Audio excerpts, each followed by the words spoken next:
Жакында Бишкектеги эне жана баланы коргоо улуттук борборунда 2 жаңы имарат колдонууга берилди. Бул органды трансплантациялоо, гематология жана клиникалык дартты аныктоо, кеңеш берүү бөлүмдөрү. Жаңы имараттын каржылоосу АСАФ борбору коомдук бирикмеси тарабынан каржыланган. Бүгүнкү дабагер көрсөтүүсүнөн бул туурасында сиздерге кеңири маалымат бермекчибиз.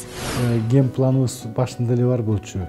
Ушу балдардын диагностикалык бөлүмү болуш керек деп, ал жерге диагностикага региондордун, Кыргызстандын барлык региондорунан келгендер келип диагнозун тактап, эгерде оорусу катуу болсо, ал ошол шарт эле немеге өтөт да, жата турган бөлүмдөргө жиберилет. Бияка оорусу жеңил болсо, ал болсо ошо биздин врачтардын консультациясын алып, кеп кеңештерин алып, кайра эле өздөрүнүн жашаган жерине кетип, ошол жактан баягы дарылоонусун улантат да.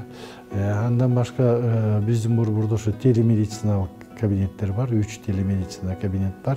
Телевизионный консультация кылып, баягы эгерде жеңил болсо, кеп кеңештерин берип, оор болсо бияка жиберет да. Бул жаңы салынган блоктордо ошо балдардын диагностикалык, консультациялык борбору ачылды да.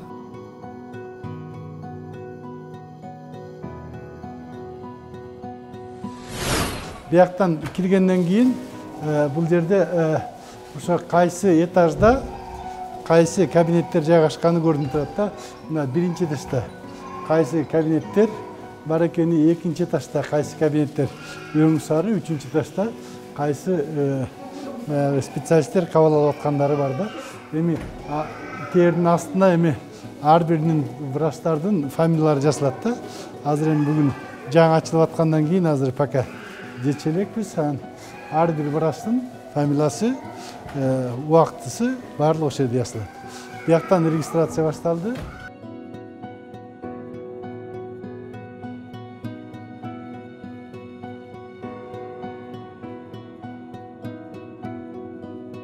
Невропатолог, самастар.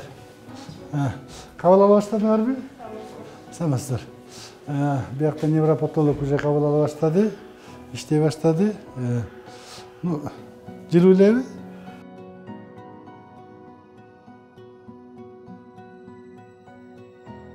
Бул жерде рентген аппарат, хороший рентген аппарат, это цифровой деп коет. Южнокорейский аппарат. Бул жердагы уже опытный рентген лаборант иштеп атат. Биякта пультовую, пультовойдон регулировать этип иштейт.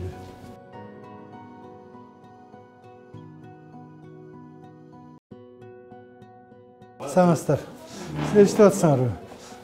Бул уже момундай окулисттин кабинети, бүт керектүү нерселердин баардыгын ошол жерден биздин врачтар текшерип, анан компьютерный база данныхка киргизет да. Так, невропатолог, саламатсыздар. Как у вас? Хорошо. Да, вы со своим ребенком уже, да? Молодец, молодцом. Бул невропатологдун кабинети, керектүү компьютери бар, бияктан кабыл алып, обследованияга керек болсо шак лабораторияга жиберет да. Саламатсыздар. Иштей берили. Мына жаңы аппарат, бул жаңы аппарат, УЗИ. Ушундай аппараттардан 3 УЗИ кабинет бар. Экөөсү биякта, бирөөсү операционный блокта. Азыр мына бүгүн уже иштей башташты да.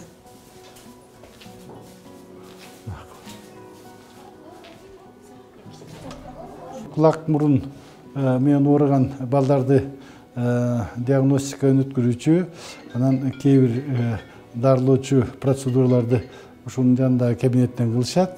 Бул жакта мына саламатсызбы, Айгүл Бейшенина, биздин ушу кулак мурун опытный докторубуз. Бүгүн уже кабыл ала баштады. Бул жерде керектүү аспаптардын баардыгын жаңылап келип, жаңы келгенден кийин даярдык көрө баштады. Бул эки кабинет манипуляционный деп коет. кулагында эгерде кээ бир процедураларга ушул жерден эле жардам көрсөтө турган болсо, ушул эле кабинеттен лор врач келип көрөт, тияктан пациент чыгып кетет. Азыр кан оору бөлүмүнүн 2-кабатындабыз, 1-этаж, 1-кабат, 2-кабат. Дагы палаталар жайгашкан. Бүгүнкү күндө кан оору бөлүмүнө 35 койка бөлүндү. Жылдан жылга кан оорулары көбөйүп келатат. Кээ бир оорулары көп убакыт дарыланышат, айлап 2-3 ай жатышы мүмкүн. Ошондуктан бизде кабинет психолога деген бар. Отделенияда воспитатель бар. Ошо кабинетинде эле көрсөтүп кетейин сиздерге. Биздин кан оорулуу балдар көбүнчө мындай плазмафорез процедурасына да муктаж, потому что кан тазалоо деп кыргызча айтсак болот. Ошондой специалист бар бизде. Геморрагический васкулит деген оорулар менен, диагноз менен ошо балдарды канын тазалайбыз. Ушундай атайын палата даярдалган. Бул палатада мына 2 койка, бир убакта 2 баладан кан тазаласак болот. Атайын мондай мониторлор берилген. Ошо плазмафорез убагында баланын жүрөк согушун, өпкөсүнүн, ЧСС, ЧД параметрлерин көрсөтүп турганга. Экинчи бөлүм болсо, бул балдардын гематология бөлүмүндө. Кыргызстанда өзүңүздөр билесиздер, бул аз кандуулук боюнча, анан кийин экологияданбы же башка себептерденби жылда ушу балдардын кан ооруларынын саны көбөйүп келатат да. Биздин мурунку кан бөлүмүбүз ошо 30 койкалык болчу. Ал жерде постоянно ар дайым көп оорулар жатып, батпай калышчу дагы кардиология ятып калган учурлар болчу да. Азыр болсо ошо гематология бөлүмү 50 койкалык гематология бөлүмү ачылды да. Анан 3-этажда ошол жерде эле Кыргызстанда азыркы учурда бөйрөк алмаштыруу операциясын жалаң гана биздин борбор жасайт да. Чоң кишилерге дагы, балдарга дагы. Анан ошого биз атайын баягы блок жок болчу, баягы керектүү өзүбүздүн баягы мүмкүнчүлүктөрдөн пайдаланып жасап атышак. Азыр болсо ошол заманбап операционный түзүлүп, ошол жактан эми пересадканы ошол жакта жасай баштадык да. Бүгүнкү күндө бул 2 корпустун жалпы баасы биз 18-жылы меморандум кол койгондо 198 миллион сом деп түшкөн болчук. Андан бери инфляция болуп, оборудованиялар кымбаттап кетип, мына оборудованияны жакында алдык да. Ал 2 зданиянын баягы оборудованиясы менен кошкондо 250 миллион сомдун тегерегине болуп калды да.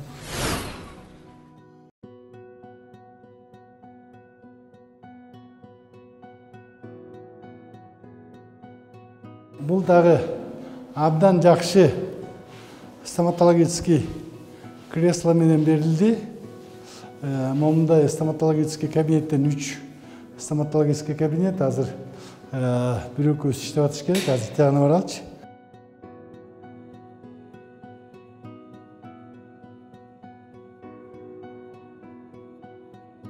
Бул блокто 3 стоматологиялык кабинет бар, 3-өндө 3 аппарат. Бир кабыл алганда бир күндө 3-өө тең иштейт да. 3-өө тең 2 сменада пациенттерди кабыл алат да. Заманбап кабинеттер. Ар бир стоматологический кабинетте мондай ультразвуковой стерилизационный аппараттар бар. Керектүү майда инструменттердин барлыгын ушул жерден стерилизация кылып алат да.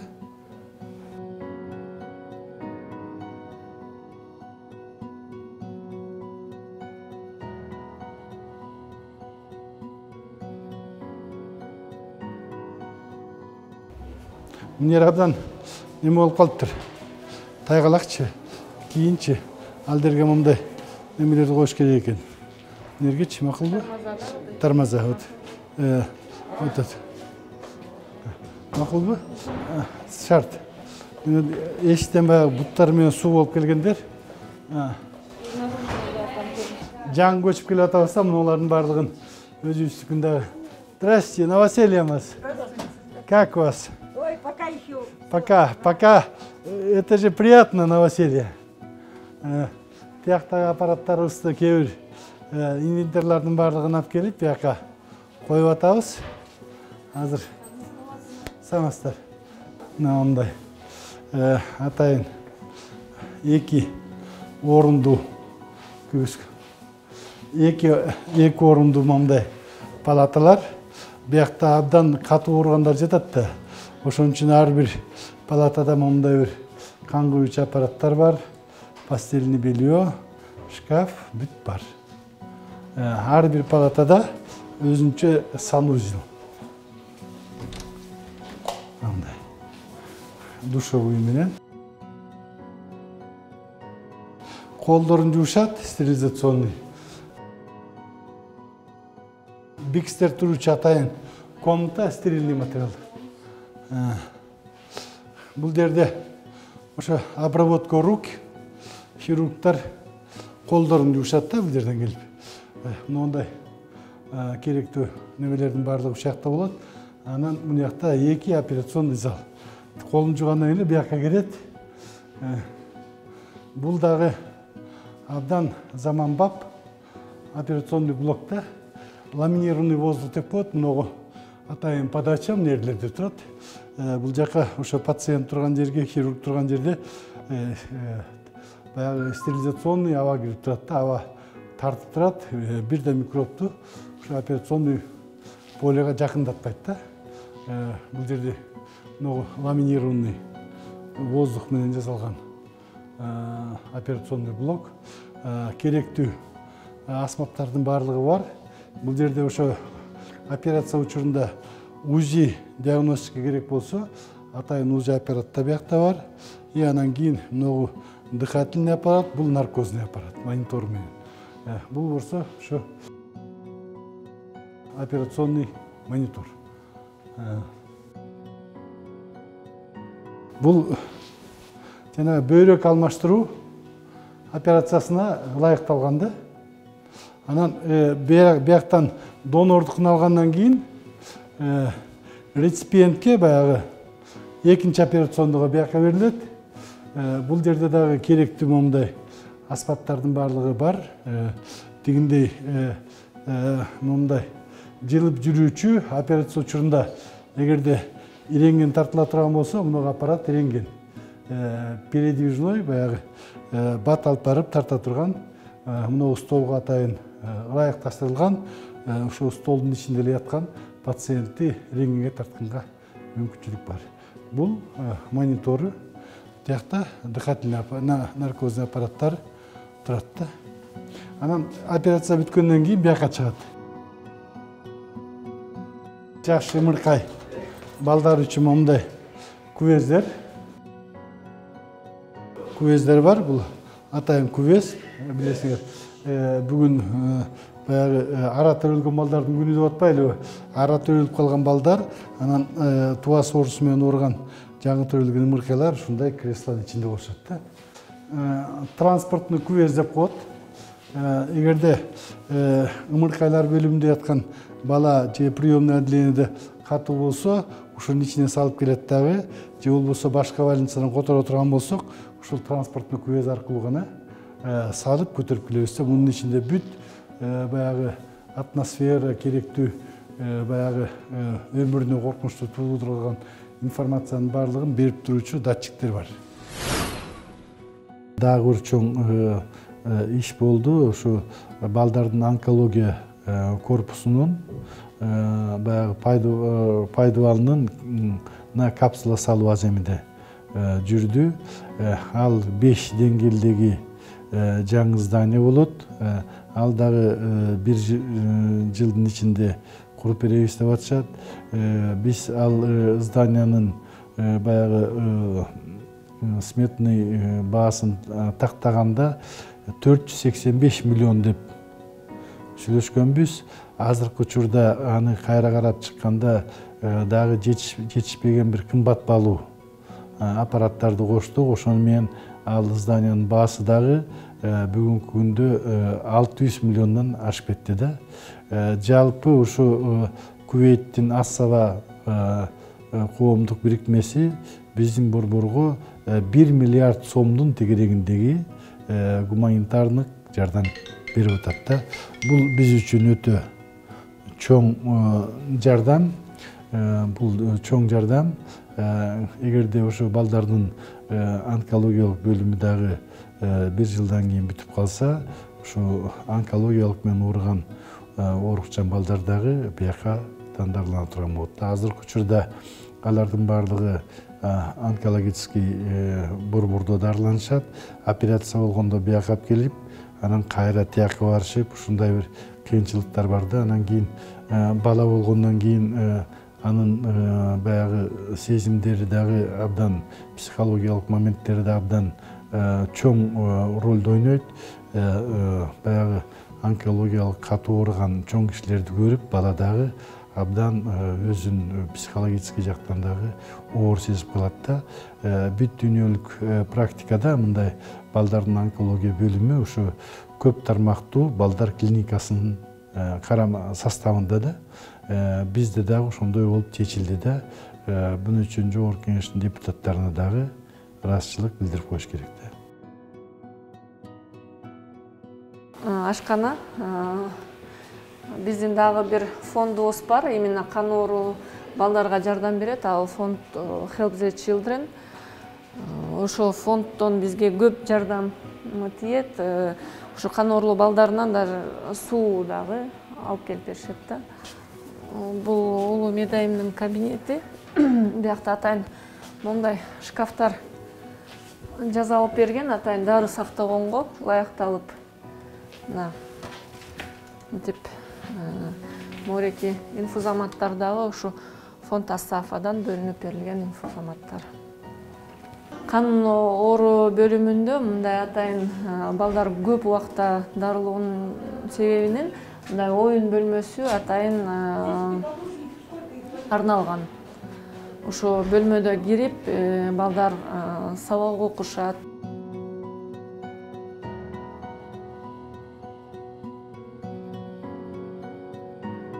Биз борбордо жайгашсак дагы кээ бир могу адистердин тартышчылыктыгы бар да. Өзгөчө мына быйыл ковид болуп, анан былтыркы жылдан баштап биздин коңшулар Казакстан, Россия биздин врачтарга абдан баягы чакырыктарды жиберишип, биздин эле борбордон бир кийинки учурда бир 6-7 врачыбыз мындай мастити чоң, тажрыйбасы чоң врачтарыбыз ошол жака кетип калды. Эми алардын ордуна жаштарды даярдап атабыз. Мен ойлойм, керектүү адистердин баардыгын кыска убакыттардын ичинде даярдап камсыз кылабыз.